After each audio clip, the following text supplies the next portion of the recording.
Cinema అయిన మహా Maruti talkies cinema ముచ్చట్లకు స్వాగతం. నేను మిస్టర్ బి. నా మాట సూటిగా ఉంటుంది, మ్యాటర్ క్లియర్ గా ఉంటుంది. వీడియో టాకీస్ రాజా, ఇప్పుడు మ్యాటర్ లో కడదాం. ఏదైనా ఒక అంశానికి సంబంధించి చాలా కష్టపడి పనిచేసిన తర్వాత అనుకున్నట్టుగానే విజయం దక్కిందనుకోండి, అది మాత్రమే పెద్ద సంతోషం అయిపోదు. ఆ విజయానికి సంబంధించి అభినందనలు అందుకున్నప్పుడు తృప్తి అనిపిస్తుంది. అలానే ఉన్నతమైన వ్యక్తుల నుండి ఊహించని రీతిలో ప్రశంసల జల్లు కురిస్తే అప్పుడు ఆ విజయానికి సంబంధించిన పూర్తి సంతృప్తిని ఆస్వాదించిన వాళ్ళు అవుతారు. ప్రస్తుతం బాహుబలి కారణంగా రాజమౌళి కూడా అటువంటి సంతృప్తినే ఎటువంటి లిమిటేషన్స్ లేకుండా ఫుల్ గా ఎంజాయ్ చేస్తున్నారు. బాహుబలి సినిమా తర్వాత దేశవ్యాప్తంగా ఎందరో ప్రముఖులు ఎన్నో రకాలుగా రాజమౌళికి ప్రశంసలు తెలియచేస్తూనే ఉన్నారు. ఆ క్రమంలో ప్రముఖ తమిళ కవి వైరముత్తు పంపించిన ప్రశంసా పత్రం నన్ను పూర్తిగా కదిలించి వేసింది. దీనికి సంబంధించి స్పందించడానికి నా దగ్గర మాటలు లేవు అంటూ ఆ లెటర్ ని అభిమానులతో పంచుకుని తన ఆనందాన్ని సంతృప్తిని తెలియజేశారు రాజమౌళి. నిజంగా వైరముత్తు గారు రాసిన ఆ లెటర్ చదువుతుంటే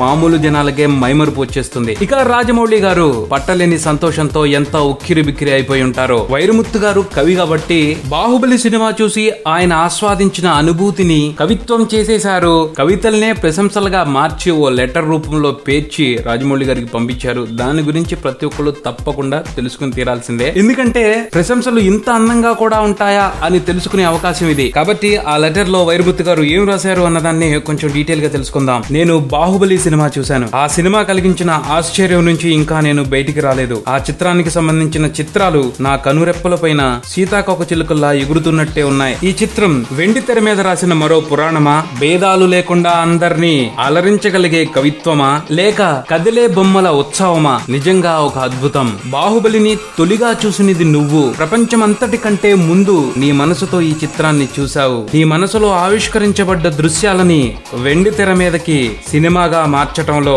ఒక్క మిల్లీమీటర్ కూడా మిస్ అయినట్టు అనిపించటం లేదు. నీ కష్టంలోంచి పుట్టుకొచ్చిన కళ, టెక్నాలజీ మీద నీకున్న నిపుణత, సినిమా మీడియం మీద నీకున్న ఆధిపత్యం, నీ బాధ, నీ క్రియేటివ్ టెన్షన్, నీ తపస్సు, ఇవన్నీ కూడా నన్ను అమితాశ్చర్యంలో ముంచివేశాయి. అసలు సినిమా అంటేనే టెక్నాలజీతో ఆవిష్కరించిన ఓ అబద్ధంపై అపనమ్మకాన్ని తొలగించటం. ఈ విషయానికి సంబంధించి నమ్మకాన్ని కలిగింపజేసే ఏకైక వ్యక్తి దర్శకుడు. ఆ జలపాతం, దాని మూలంగా ఏర్పడిన పొగమంచు నీ ముఖాన్ని తాకినప్పుడు నీ దేహంతో పాటు ఆత్మ కూడా తడిచిపోయి ఉంటుంది. అవంతిక ఒంటి మీద సీతాకోక చిలుకలు అల్లుకుని ఉండటం, ఆమె కదలగానే లయబద్ధంగా అవి ఎగిరిపోవటం, ఈ సన్నివేశాన్ని చూసినప్పుడు రాజమౌళిలో అంతర్లీనంగా ఉన్న కవి నాకు కనిపించాడు. అలానే పచ్చబొట్టేసిన ఆ పాటలో వేగంగా జారిపడుతున్న తామర పువ్వుల్లో ఒక పువ్వుని తన చేతులతో పట్టుకున్న శిలా విగ్రహాన్ని చూస్తే అతనిలోని పెయింటర్ కనిపించాడు. అలానే బల్లాలదేవ విగ్రహావిష్కరణ సన్నివేశంలో బాహుబలి ఉనికిని ఉద్ఘాటిస్తూ సంగీతకారులు,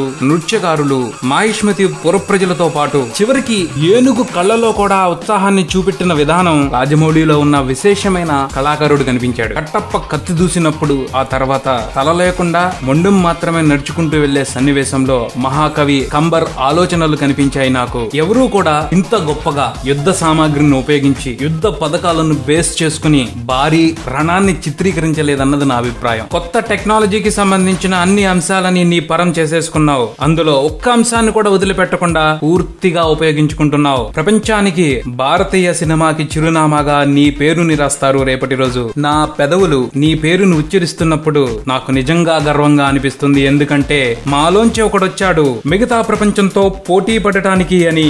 నా శుభాభినందనలు నీకు ఎప్పుడు ఉంటాయి రాజమౌళి అని ముగించారు. నిజంగా ఎంత గొప్పగా ప్రశంసించారు వైరముత్తు రాజమౌళిని. ఈ లెటర్ చూసిన తర్వాత కదిలిపోకుండా ఎలా ఉంటారు చెప్పండి. Life time experience. అలానే రాజమౌళి ఈ ప్రశంసలకి పూర్తిగా అర్హుడు. అలాంటి వ్యక్తి మన తెలుగువాడైనందుకు మనం కూడా గర్వించాలి. Hats off to you Rajamouli garu. ఇది బుల్టన్. మరో బుల్టన్ తో మళ్ళీ కలుద్దాం. Subscribe and keep watching Maruthi talkies. For me mister B on talkies Raja. Thank you.